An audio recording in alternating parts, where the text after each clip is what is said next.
주안의 만나 3월 21일 화요일 묵상을 함께 나오도록 하겠습니다. 오늘 말씀은 마태복음 22장 34절에서 46절 말씀으로요.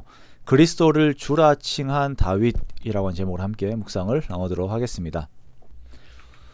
오늘 본문에서는 사두개인에 이어서 이제 바리새인들의 공격이 이어지게 됩니다. 그리고 예수님께서는 율법의 해석을 넘어서 예수께서 이들의 조상 다윗보다 높으신 분이심을 이렇게 드러내십니다.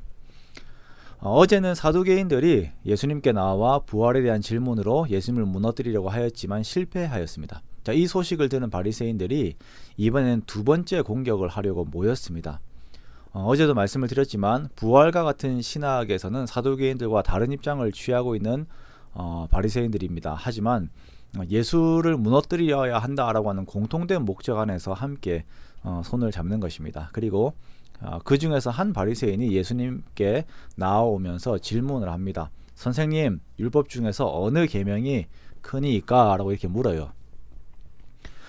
전혀 예수님을 선생이라고 보지 않지만 바리새인 특유의 그 외식 안에서 친근감으로 접근을 하고 있는 모습이죠. 율법에는 자신 있다고 하는 바리새인들이다 보니까 계명으로 예수님을 시험하려고 합니다. 그래서 가장 큰 계명이 무엇인지 물어봅니다. 자, 이러한 질문 또한 바리새인들이 고심하고 있는 그들의 그 관심사에서 나오는 것인데요. 즉 하나님의 말씀의 경중을 따질 수가 없는데 시대적인 상황에 따라서 어떤 것은 소홀하게 여겨지기도 하고 또 어떤 것은 여전히 유효한 것처럼 보이는 것들이 있다는 것이죠. 그래서 이 바리새인들은 하나님의 말씀을 그나마 지켜내기 위하여서 장로들의 유전이라고 하는 것들도 만들어낸 그런 자들입니다. 자, 그러므로 예수님께서 만약에 어떤 한 율법이 중하다라고 말씀을 하신다면 그 균형에 있어서 다른 것은 경하다라고 하는 의미가 되는 것이기 때문에 이 질문은 답을 함과 함께 함정에 빠지게 되는 그런 성격의 질문인 것입니다. 자, 여기에서 주님께서는 주저하지 않고 답을 하십니다. 내 마음을 다하고 목숨을 다하고 뜻을 다하여 주 너의 하나님을 사랑하라 하신 것, 그리고 이것이 크고 첫째 되는 계명이고 둘째도 그와 같으니 내 이웃을 내 자신과 같이 사랑하라 하셨으니 이 두 계명이 온 율법과 선지자의 강령이니라 라고 이렇게 말씀을 하세요.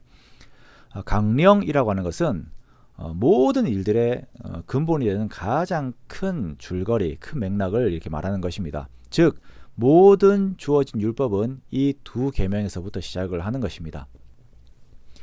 마가복음에서는 이 답을 들은 서기관의 반응이 주님에 대해서 아주 우호적이었다라고 표현을 하고 있습니다. 정확하게 주님께서 말씀을 하신 것이죠. 그리고 애매한 질문, 어쩌면 자신들도 정립하지 못하였던 질문으로 예수님을 시험하려고 하였던 바리새인들은 오히려 신학을 올바로 정립할 수 있는 기회를 가지게 되었습니다. 이렇게 주님의 권위가 다시 드러나게 되는 것이죠. 자, 이렇게 바리새인들이 모였을 때에 주님께서는 자신의 권위를 한 번 더 드러내시는데요. 역시 이제 바리새인들이 자신 있어 하는 그 말씀을 통해서 자신의 권위를 드러내십니다.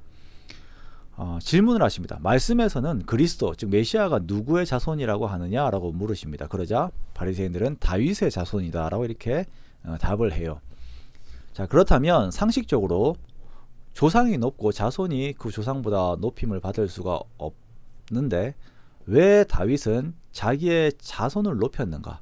자기의 자손으로 오시는 그리스도를 주라고 지칭하였는가? 라고 하는 질문을 하시죠. 이 말씀은 예수님의 기원이 인간 족보의 반열의 순서로 주어진 것이 아니라 곧바로 하나님으로부터 주어지신 것임을 드러내는 증거가 되었습니다. 자, 이 모든 일들, 사두개인들이 예수님의 권위에 도전을 하고 바리새인들이 예수님의 권위에 도전을 한 이 일들은 성전 청결 사건 이후에 도대체 무슨 권위로 이런 일들을 하느냐라고 하는 그 권위에 대한 질문의 연속선상에서 일어나는 일들입니다. 이에 예수님께서는 이 권위가 하나님으로부터 오신 것임을 말씀을 하고 계시는 것이죠. 이러한 그 주님의 자기 증거는 우리가 주님을 대하는 태도가 어떠해야 하는가라고 하는 것을 말씀을 하십니다. 사두개인들과 바리새인들은 사람의 생각, 사람의 전통, 그리고 그들의 학식 속에서 예수님을 대하였고 또한 예수님을 시험하려고 하였습니다. 그러나 예수님께서는 자신이 다윗의 주, 즉 하나님이심을 말씀하시면서 예수님은 시험의 대상이 아닌 경배의 대상으로서의 권위를 가지고 계심을 드러내신 것입니다. 경배의 대상으로서의 예수님, 이 자세가 우리가 주님을 대하는 태도가 되어야 할 것입니다. 우리가 사두개인들과 바리새인들처럼 대놓고 주님을 시험하지는 않는 것 같습니다만 온갖 세상의 가치들로 여전히 주님께 질문 공세를 던지면서 주님을 시험하고 있는 것을 볼 수 있습니다. 그러나 우리는 주님으로부터 들어야 하는 위치이며 그리고 주님을 경배해야 하는 위치입니다. 우리가 항상 이러한 우리의 자리를 기억을 해야 합니다. 그러므로 사랑하는 성도 여러분, 우리가 주님 앞에 더욱 올바른 자세로 주의 말씀을 청종하고 그리고 주의 뒤를 따르는 우리가 되기 원합니다. 그렇게 우리들의 모든 삶이 주를 높이며 주님을 경배하는 우리들의 삶이 되기를 원해요. 그렇게 우리의 자리에서 주님을 높이면서 주님 안에서 주님께서만 주시는 그 참된 만족을 누리는, 그렇게 주와 동행하는 저와 여러분의 복된 삶이 되시기를 주님의 이름으로 축원합니다.